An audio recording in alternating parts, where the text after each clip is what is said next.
بسم اللہ والسلام علی رسول اللہ۔ درس نظامی کے ایک میرے اسٹوڈنٹ ہیں، انہوں نے سوال کیا ہے کہ اگر کسی شخص نے اپنی بیوی کو رخصتی سے پہلے ہی طلاق دے دی تو اس حوالے سے کیا حکم ہے؟ یعنی ابھی تک رخصتی نہیں ہوئی تھی، نکاح ہوا تھا اور اس نے طلاق دے دی، تو اس میں کچھ تفصیل ہے جی۔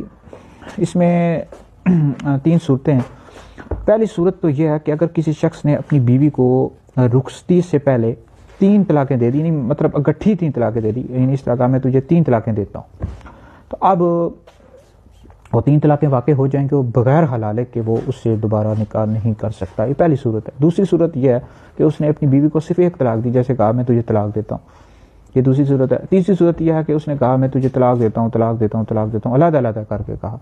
اب اس میں پہلی طلاق سے طلاق بائنہ واقع ہو جائے گی بغیر حلال۔ یہ جو آخری 2 صورتیں بیان کی ہیں،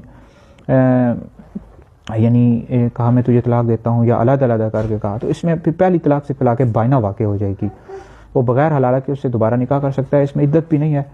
اور تو اس میں تھوڑا یاد بھی رکھنا چاہیے کہ اگر 3 طلاقیں گٹھی دے دی اس نے تو اب بغیر حلالہ کے وہ دوبارہ اس سے نکاح نہیں کر سکتا۔ علیحدہ علیحدہ کر کے دی یا 1 طلاق دی تو پھر بغیر حلالہ کے نکاح کر سکتا ہے۔ اور جیسے اس نے کہا نا میں تجھے 1 طلاق دیتا ہوں، اب اس کو یعنی طلاق بائنہ واقع ہو جائے گی اور بعد میں پھر اس کو صرف 2 طلاقوں کا اختیار رہے گا۔